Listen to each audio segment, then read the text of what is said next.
Hello and welcome back to English classes by Nitya Kapoor. So we are back with another video. और जो हमारी आज की video होने वाली है वो बहुत ज़्यादा फ़न होने वाली है. मैंने सोचा कि स्पोकन इंग्लिश को फ़न बनाने के लिए क्या करा जा सकता है. So I came up with an idea कि क्यों ना हम स्टोरीज़ और स्पोकन इंग्लिश को कंबाइन कर दें. तो अगर हम स्टोरीज़ के थ्रू स्पोकन इंग्लिश सीखेंगे तो वो फ़न भी होगा, एंटरटेनिंग भी होगा और हम सीख भी लेंगे स्पोकन इंग्लिश. तो जो हमारी आज की वीडियो होने वाली है, जो हमारी आज की स्टोरी होने वाली है, वो होने वाली है थर्स्टी क्रो के बारे में. सो आई थिंक थर्स्टी क्रो तो सबने सुनी है, हम सब ने बचपन में सुनी है. तो आज हम उसके थ्रू इंग्लिश सीखने वाले हैं. So now let's get started. First I narrate the story in English and then we'll break it down. बहुत छोटे छोटे पीसेस में नए भी वर्ड सीखेंगे and I give you a bonus point also here. So let's start. The thirsty crow. Once upon a time there was a thirsty crow. He flew here and there in search of water. Finally, he found a pot with a little water at the bottom. The crow thought of a clever plan. He picked up small stones and dropped them into the pot one by one. The water level rose and the crow drank the water. He flew away feeling refreshed. So this was the story. तो अब अगर हम इसे break करना चाहें तो हम इसे ब्रेक कैसे करेंगे और हम इससे इंग्लिश कैसे सीख सकते हैं. तो जो फर्स्ट सेंटेंस था वो था Once upon a time there was a thirsty crow. What do you mean by once upon a time? Once upon a time हम कब यूज़ करते हैं? Once upon a time का मतलब होता है एक बार की बात है. तो जब भी हमें कोई स्टोरी सुनानी हो या फिर हमें कोई भी फेरी टेल सुनानी हो, कोई भी फोकलोर हो, जब हम ऐसी चीज़ें सुनाते हैं तो हम स्टार्ट कर सकते हैं वंस अपॉन अ टाइम. तो एक बार की बात है. तो हम क्या बोलते हैं जब हमें बोलना होता है एक बार की बात है? We say once upon a time. What do you mean by thirsty? Thirsty क्या होता है? थर्स्टी मीन्स प्यासा, जिससे पानी चाहिए हो, जिससे प्यास लग रही हो, जिसने काफ़ी टाइम से पानी नहीं पिया हो और अभी वो प्यासा है. और क्रो मतलब कौवा, वो जो ब्लैक कलर की बर्ड होती है. Next sentence was he flew here and there in search of water. तो अब क्रो है, क्रो क्या करेगा? वो फ्लाई ही तो करेगा, वो उड़ेगा ही तो सही. तो फ्लाई को पास्ट टेंस में बोलते हैं फ्लू, मतलब उड़ना. हेयर एंड देयर मतलब इधर उधर उड़ रहा था.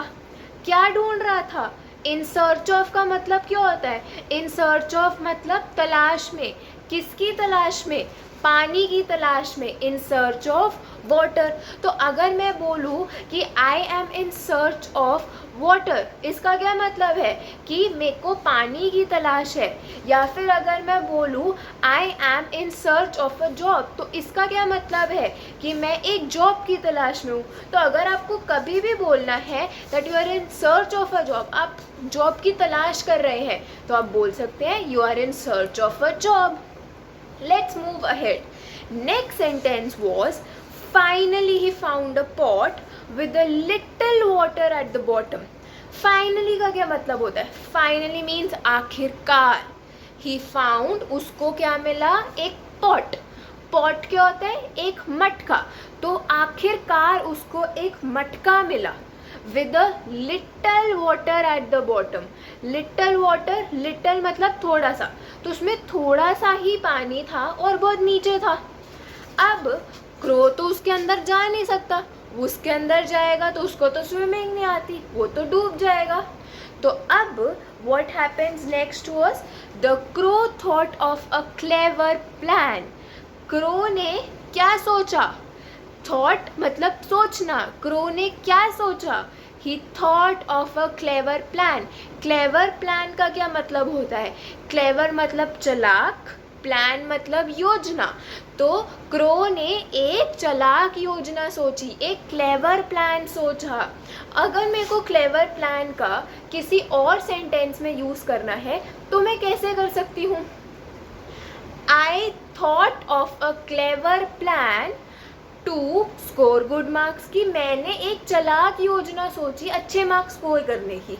ऐसे कुछ भी हो सकता है कि आपने कोई चालाक योजना सोची कुछ भी करने की। For example you can say you thought of a clever plan to earn money, कि आपने पैसे कमाने के लिए एक चालाक योजना सोच ली। तो अब क्रो ने पानी पीने के लिए to drink water thought of a clever plan. Now what was Crow's clever plan? Let's find out and break it down. He picked up small stones and dropped them into the pot one by one. तो अब crow क्या करता है? He picked up small stones. तो वो अपनी beak से छोटे छोटे पत्थर स्टोन, स्मॉल स्टोन्स उठा रहा था और वो ड्रॉप कर रहा था किसमें? पॉट में, अपने मटके में जिसमें पानी था। ड्रॉप का मतलब वो छोड़ रहा था, वन बाय वन मतलब एक एक करके, वन बाय वन मतलब एक एक करके, कि क्रो की तो भी इतनी सी होती है, अब वो कितने ही पत्थर उठा लेगा एक बार में। तो वो एक एक कर अब वो पत्थर, वो स्मॉल स्टोन्स उस पॉट में डाल रहा था। अब वो क्यों डाल रहा था? अगर पत्थर अंदर जाएंगे तो पानी ऊपर आएगा। अब अगर हमें वन बाय वन का नॉर्मल एवरीडे लाइफ में कोई सेंटेंस बनाना हो तो हम कैसे बना सकते हैं? For example, I studied all my subjects one by one, या फिर for example I did all of my work one by one, कि मैंने एक एक कर सब कुछ कर दिया। अब जब क्रो ने पत्थर डाल दिए तो क्या होगा? पानी ऊपर आएगा। तो the water level rose and the crow drank the water. Water level rose मतलब वाटर लेवल क्या होता है? पानी पहले कितना था, उसका लेवल कितना था। अगर वो पहले यहाँ तक था तो अब वो राइज कर गया, तो वाटर लेवल रोज, वो ऊपर आ गया। अब पानी ऊपर आ गया तो क्रो ने इजिली पानी को पी लिया, तो he drank the water. He flu away feeling refreshed. उसके बाद वो फिर से उड़ने चला गया बहुत दूर कहीं भी, and he felt refreshed. Refresh मतलब उसकी जो प्यास थी वो अब जा चुकी थी, वो अब फिर से रिफ्रेश फील कर रहा था, वो ताज़ा फील कर रहा था, अब वो बिल्कुल और प्यासा नहीं था। एक चीज़ मैंने आपको वीडियो के स्टार्टिंग में बोली थी कि मैं आपको एक बोनस पॉइंट दूंगी, तो अब टाइम आता है बोनस पॉइंट का। तो बोनस पॉइंट इज प्यासा, थर्स्टी। हमने देखा थर्स्टी का मतलब प्यासा होता है, बट अगर हमें और एडवांस इंग्लिश सीखनी है तो हम थर्स्टी को और क्या बोल सकते हैं? थर्स्टी को हम बोल सकते हैं पार्च्ड। पार्च्ड का भी मतलब क्या होता है? प्यासा। तो इंस्टेड ऑफ सेइंग थर्स्टी, जो कि बहुत कॉमन है, यू कैन से parched, PARCHD. So I hope you really like this video, and if you liked it, like this video, comment on this video whatever you want to see next, and do subscribe to my channel. Now I'll see you in the next video. Bye bye.